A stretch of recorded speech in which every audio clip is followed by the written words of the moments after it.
But, you know, I was hopeful coming out of that World Cup that we'd see an awful lot more opportunity in two dimensions. Firstly, for associate.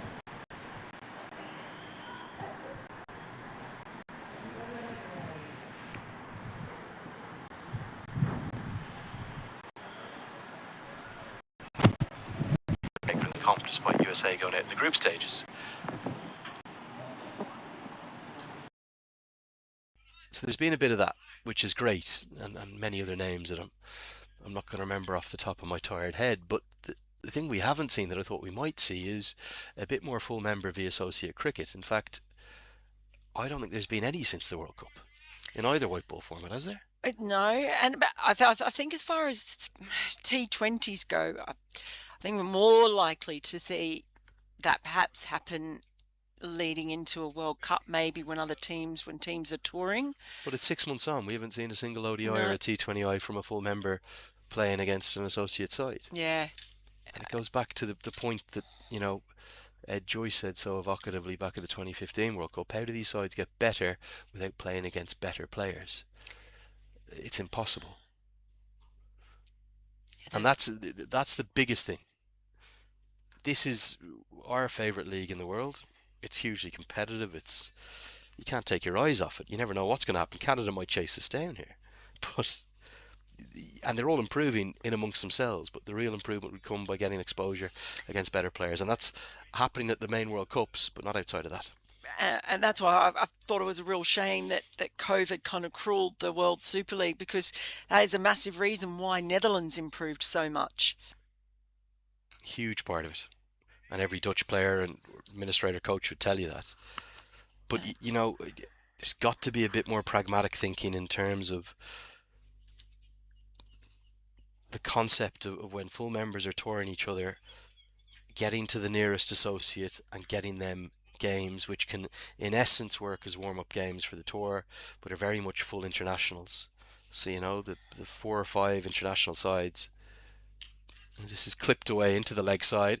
Everyone's up in front of square, so will be 1 bounce and 4 more. Nice shot from Pargat Singh, just an extension of the arms, 9 from the over, 33 for 1.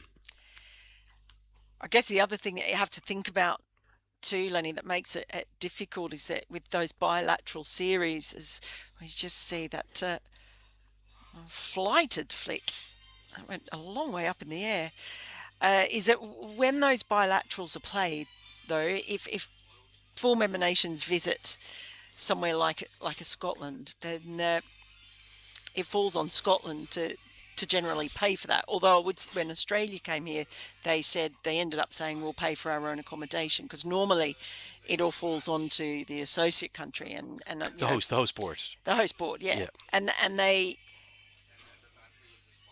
as successful as that was against Australia, you know, I believe made a loss on that 3-match series. Yeah, and people will find that hard to understand because all 3 games are sold out there at the Grange. But the reality is that, you know, when you don't have stadia, as the Netherlands doesn't have, Scotland doesn't have, and, you know, Oman, the UAE, and Namibia and Nepal are blessed with, USA as well, Canada don't have, it costs a huge amount to put in the temporary infrastructure, even for internationals of this standard, to get us the camera gantries, the site screens, you know, the players' team tents, the medical facility that also goes into a tent. You know, it's not easy without permanent infrastructure. But that's where this one's going to bounce over the top too high. Looks like it struck Singh up towards the abdominal protector rather than the pad. That's where Namibia's model of having built the Namibia cricket ground, having now got that facility permanently, and then working really closely with its nearest neighbours to say, come here, it's a world-class facility, and let's get a triangular series between the 3 of us, which has just been announced. So that'll be the first associate v full member cricket outside of the World Cup. I think that's at the start of next month. And that's brilliant to see. Yeah, Scotland down to be co-hosts of the next T20 World Cup. Well, no, that's 2030. 2030, yeah, sorry, it's a long way away. And again, you know, you and I know the Cricket Scotland team very well here. They do a phenomenal job, but I don't believe they know as of right now as to where those games Mm. will be hosted. Will it be one venue? Will it be two? And that's not an ICC issue. That's a Cricket Scotland issue in terms of, well, we're reliant upon these five fantastic facilities that we have, but they're all club grounds. Five of status, but that one's ballooned from Davidson. A bit of a slip from him. No harm done. But, will any of the five facilities, including the beauty of the Grange, be able to take the infrastructure that would be needed for a World Cup game? You're talking about, probably a 30, 40 camera broadcast. I think the Grange is quite limited by where it is. So where will the games be? It's a really good question. I believe they've kind of got a timeline for the tail end of this year to make a decision. Stirling is the other one, outside of the five main ODI grounds that has the potential, to be developed a bit further because they've got a bit more space. But yeah, you would love to see. I think Namibia got government support. I know Nepal definitely got government support. There's a facility rumored in Brampton in Canada, which is that huge diaspora there that's going to get city support.